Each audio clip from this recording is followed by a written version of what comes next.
الحمد لله رب العالمين والصلاة والسلام على أشرف الأنبياء والمرسلين أما بعد. باب الإسراع بالجنازة. كتاب رياض الصالحين يوصلو اتپنځوسم نمبر باب دی په باره د دې کې چې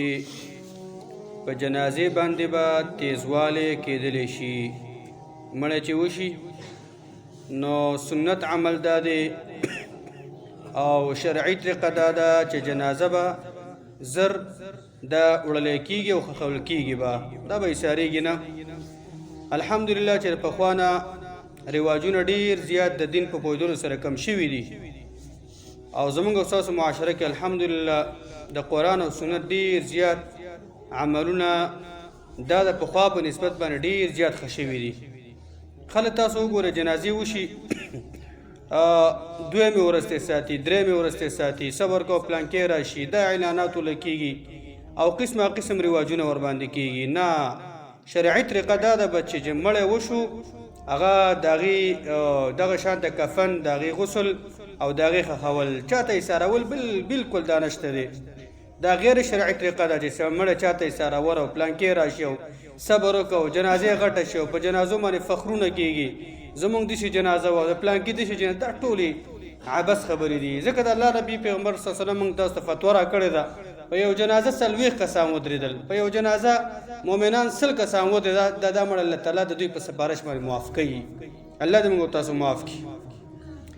اول نمبر حدیث دی عن ابي هريره رضي الله عنه عن النبي صلى الله عليه وسلم قال. ابو هريره روایت کوي د نبی صلی الله علیه وسلم نه چې د الله پیغمبر فرمایلی دي اسرعوا بالجنازه. الله پیغمبر امت ته خطاب کوي اسرعوا بالجنازه، تیزواله وکړئ تاسو په جنازه خښولو باندې. تیزوال نه معنی دا چې منډې مه ووئ، یعنی قدمونو کې تیزواله تاسو وکړئ، تاسو زر زر دا جنازې دا خښې کوئ. فإن تک صالحة که چېرته دا مړی نیکعمله وي نو فخیر تقدمونها الیه، نو ډیر غوره ځای چې د دغې دپاره دی نو تاسو هغې ته زر ویوړئ، هلته تاسو زر خښ کوئ، هغه تاسو زر ویسئ چې هغه کوم نعمتونه دي، هغه کوم د جنت هغه باغچه ده چې دا قبر ورته الله تعالی نیکعمله انسان د باغچه کې الله دې موږ تاسو ته کي، نو دا زر ویسئ هغې ته. ولې ایساروئ دې دنیا کې؟ وان تکو سوا ذلک که چېرته دا مړی علاوه د دغې نه وي، دا بدعمله وي، دا شري وي او دا دغه شان د جهنمي انسان وي، فشر تضعونها عن رقابکم، نو شر هغه تاسو د خپل سټون نه لرې کوي، د شر نه به ځان خلاص کوي، جهنمي نه به ځان خلاص کوي، هغه تاسو د اوږو نه کته کوي. بل روایت کې روایت د متفقون علیه دی او وفي روایت لمسلم فخیر تقدمونها علی. د الله پیغمبر فرمایي تاسو په جنازو باندې تیزوالی وکړئ که دا مړی نیکعمله وي نو غوره د دې لپاره چې کوم ځای دی تاسو هغې باندې څه کوئ ور وړاندې کوئ، هغې ته زر تاسو ویسئ. دا بل روایت دی وعن ابي سعيد الخدري رضي الله عنه قال. ابو سعيد الخدري روایت کوي هغه وی چې كان النبي صلى الله عليه وسلم يقول، د الله پیغمبر صلی الله علیه وسلم فرمایي اذا وضعت الجنازه، کله چې جنازه دا کېښودلی شي،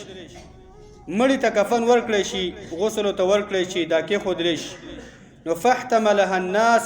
فاحتملها الرجال على اعناقهم، نو دغه مړه چې دی دا په دغه شان دا سړي په خپلو اوږو باندې بارئ، هغه اوچتئ او هغه بارئ، یعنی معنا دا د زر دغه شان هغه واخلي او هغه د زر څه وکړي هغه د خښ کړي. فإن كانت صالحة که چېرته دا مړی نیکعمله وي او دا خلک په اوږو باندې کېږي او دا مړی نیکعمله وي، قالت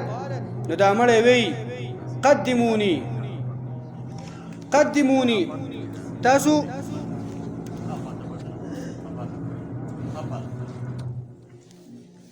قالت دا مړی وی قدموني تاسو ما زر زر ویسئ. دا مړی چې نیکعملی نو دا مړی وی قدموني ما زر زر ویسئ، ما زر دغه شان ته د دغې د جنت باغچې له ویسئ. وإن كانت غیر صالحه که چېرته دا مړی نیکعمله نه بدعمله انسان یو پته ورته ولګېږي چې ما خو په دنیا کې کوم خیر عمل نه دی کړی، ما خو څه نیک عمل نه دی کړی، ځکه زرقدن سختو پته به ورته لګېدلي. قالت ولأهلها دا مړی وی د خپل اهل ته وی، د کور والاو ته وی، د خلکو ته وی، دا چا چې بار کړی یا ویلها أين تذهبون بها، یا ویلها أين تذهبون بها، اے افسوس ته مال چرته ما وړی تاسو تا ور تاسو ما ولې دغه جهنم کې د گزاروي تاسو ما ولې د ناشنا ځای ته وړی تاسو د ما خبره استئ دا چې دا مړی وي وې دا مړ دومره خطرناک چې وي يسمع صوتها كل شيء الا الانسان وې د مړي د आवाज او د چغې د فریادونه ار یو شی په د مخلوقاتو کې اوري ټول مخلوق دغه وخت د عذاب نی خو الله یو ته خیر چې الله څه وي خو هغه موږ منو کنه مړ دا وخی دا وته وخ خو دې خیال ته قدن سختي تیر شوې دي الته ته پته چې معنی کامل ده چې جهنم دا د جهنم کند را خبره خلک مو ته وښوړي الله ته دا پوی ور کړی صحیح قول دا چې دا موبایل لګ بند کا سوال ده کو منزل هم راځي موبایل هم لګو یار نو دا مړه چې ځینې علما وی جسد دغه ټیم کې دا چغي وي جسد صرف جسد ځینې علما وی صرف روح د आवाजونه کوي صحیح قول دا چې روح او جسد دواړه د आवाज کوي او دا فریاد کوي الله ولا دا پوي ورکه پويږي چې مالا په دې سره قدم کې دا ملایکو کوم سپېړې راکلي کوم زوزور علما او دا کوم عذابونه په مان وسم دي اوس جهنم کوي د گزارې دا قبر زما د پاره کند راغه په دې باندې پويږي نو دا مړی دا چغې و يسمع صوتها كل شيء د مړی دا چغې او دا فریادونه هر یو شی اوري الا الانسان مگر انسان نه اوري ولو سمع الانسان لصعق الله پیغمبر فرمایي ک چرته انسان دغه چغې اوریدلې وي د دې مړی دا فریاد دا چغې و دا انسان به ډېر سختې نه بيوشه شوی بیا به انسان په دنیا کې ژوند نشو کولای اندام د الله تعالی یو نعمت ده چې د مړو دا چغې د مړو د خاور لاندې چې کوم عمل هغه سره کیږي کوم نکیر منکر راځي کوم سوال جواب د الله تعالی موږ تاسو من انعام دی د الله تعالی موږ تاسو باندې ورفقت ته واغ شفقت را منې کړی کچر دغه دي سوی یو مړ کم شوی و دنیا کې نو دا باقی انسانانو به دغه شاده ټول د ژوند پرې خوي ټول به د ژوندۍ پرې خوا نو دې بل روایت کې نبی اسلام فرمایي متفق علیه روایت ده چې الله پیغمبر فرمایي لو تعلمون ما اعلم لضحكتم قليلا ولا بكيتم كثيرا ای زما امته ای انسانانو کچرته تاسو ته پته ولګیږي دا هغه چې ماته کوم فتح ده ماته د الله کوم عظمت معلوم ته ماته د الله تعالی د قبر دا کوم تیارکی خود لري کوم عذابونه خود لري کوم جهنم دی کوم قیامت دی کوم سخت دی الله پیغمبر فرمایي تاسو په دنیا کې لږه خندا وکړئ لږه خوشحالي به وکړئ او ډیر عمر به تاسو جاړئ ډیر وخت تاسو جړاګانې کوئ دا خبره کوي چې الله پیغمبر وکړه نو روایت کې راځي فقط اصحاب رسول الله صلی الله علیه وسلم وجوههم لهم خنین د الله پیغمبر صلی الله علیه وسلم څه وکړه هغه دغه شاه صحابه کرامو د مخونه پټلو دغه سړی چې جاړي د مخ دې پټ کی مخونه پټلو او هغه د جړاګانو یو سنگار شروع کړي आवाज شروع کړي دا څومره حالت دی واقعا خبره ده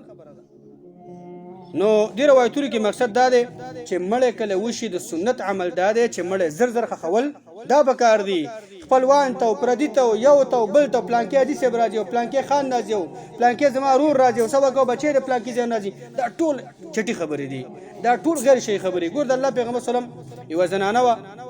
روایت دی بخاری او مسلم دی یو زنانه واغې به د جماعت خدمت کو تور زنانه و حدیث کې راځي دا زنانه وخت کې هغه نبی اسلامونه لیدله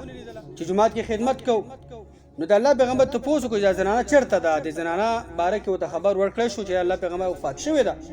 هغه دغه شان د وفات شوی ده او هغه شوی ده ګور د الله پیغمبر مدینه کې دی موجود او نه دونه خبر لري چې زنانه وفات شوی ده جنازه هم شره هغه شوی ده موږ تاسو په وادونو کې تکلفات په غمونو کې تکلفات او ځان د بزرګ مسالې مو سختي کړې دي الله پیغمبر دغه نه بعد لاړو په مړی ولا په قبر ورڅوګه جنازه وکړه یو سړی لیټ راغی روسته راغی مړ خاصه مړ شوی دی او دومره مسلمانان په زحمت کې اچول هغه د مړي کور په زحمت کې اچول او دا حاضر چې کوم خلک جنازې لغې دا په خدمت په زحمت کې اچول ګردان د پکار مړي مان جنازه په ټیم باندې وکا ضرور اعلان وکا په ټیم له دغه وختي ول ټیم وټاکا او دغه شان د دغه لپاره بندوبس وکا واخخ کا روسته کو څوک راغی ځان لاړ شو په مړي باندې به څوک جنازه وکا او هغه ځان له جنازه وکا خو زمونږ تاسو غم دار هغه جنازې دعاګان متن دیزده کله دې سپینګونو ته پوسو کې نو ټول مری به دغه شان د چوپ ولاړ په مانځ کې د مانځ په معنا هم نه پیګی دا ورغټه زمونږ تاسو کمزوري ده ما څو سپینګونو ته پوسو کو د مړي جنازه مونږ ته دعا هم دیست چې یو سړی هجرت هم کړی یو سړی جهاد هم کړی جهاد خو آله کیږي چې تا ته خو جنازه یې زده کړه دغه د مونږ په معنا باندې پیګی کنه اکثر زمونږ تاسو حالت دای چې هغه جذبات همیشه جذبات منګو تاسو کو راشدین باندې باید موږ تاسو ځم پوي کو نو کاغه سړی لیټ راشي په مړي باندې الله لال ته قبر ته ورشي الله تعالی دغه جنازي هغه اجر ان شاء الله تعالی ملاويږي الله تعالی به خبر مو تاسو موږ توفیق راکړي وصلی الله علی نبینا محمد